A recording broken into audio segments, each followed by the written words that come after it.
So whenever I read manga on my phone, the app that I've been using is Kotatsu. I know some people are like, well, Webtoon's there and it's free and it doesn't have ads and this, that, and the other.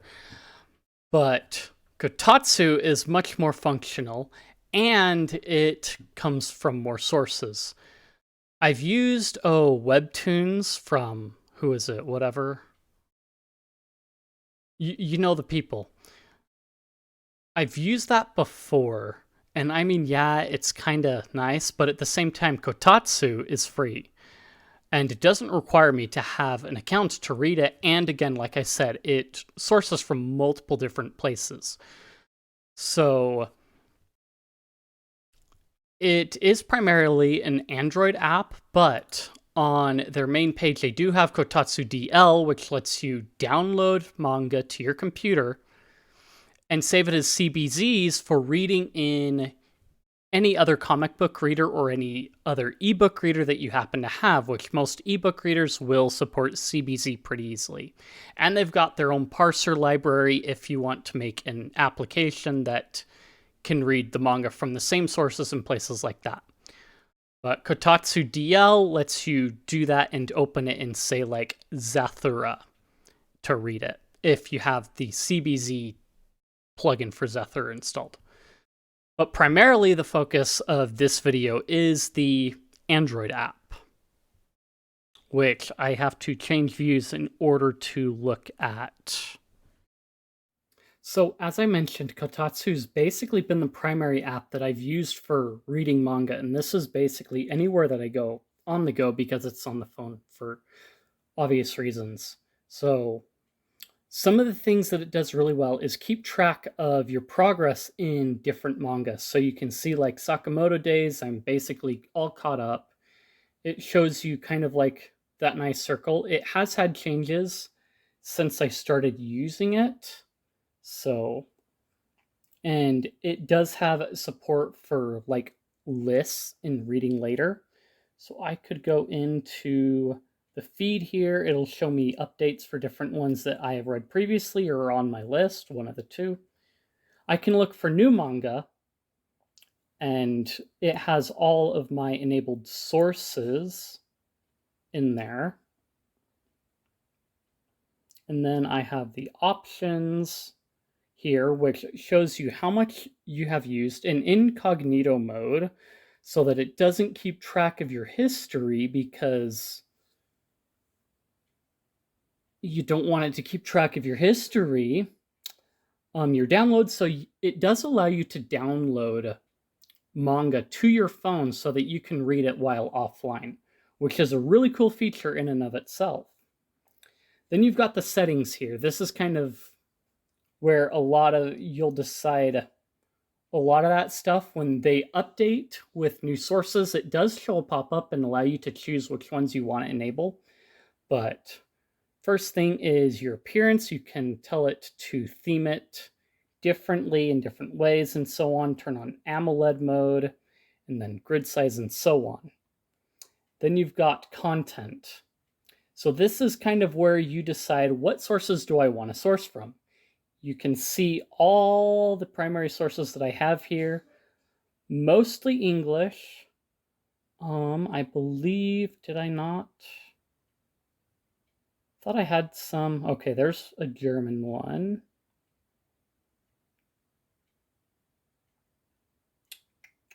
I think I had all of their Spanish ones picked, but I don't see any in here.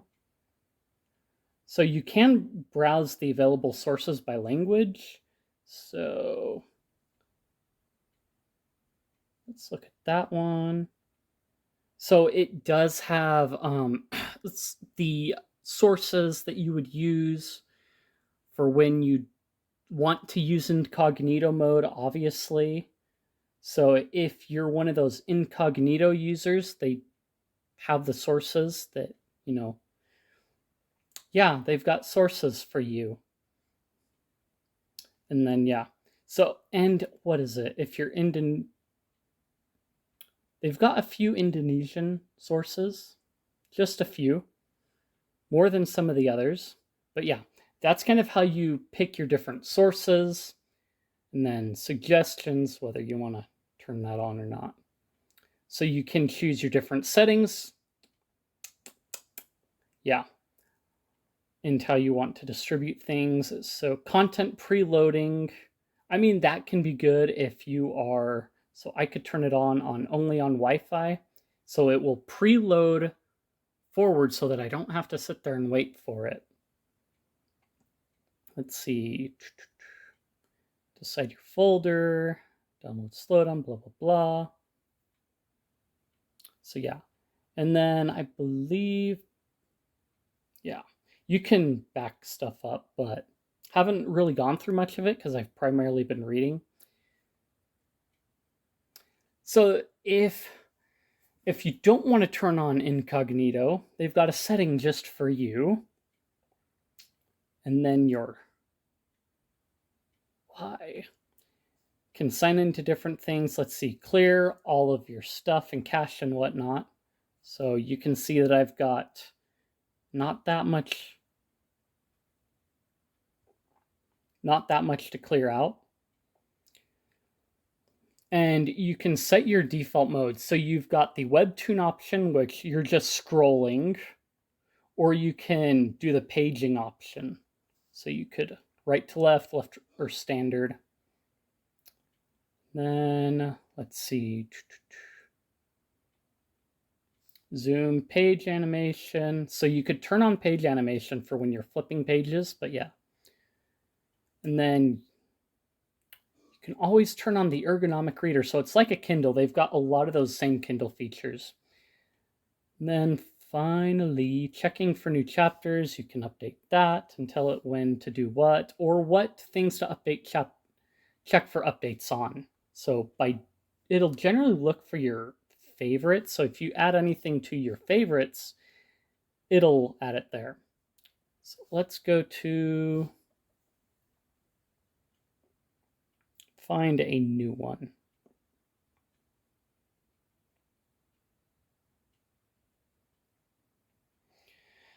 It doesn't block CAPTCHA, sadly, it seems. So let's pick a completely good one. So this is what the interface will look like for a new, unread, untouched manga. So you've got your chapters section you can drag up here and show there. But the top here, so we could just favorite it, and it will allow us to create a new list or add it to our read later list. We can tap that and create a new list. So now we could name that list to something horrible.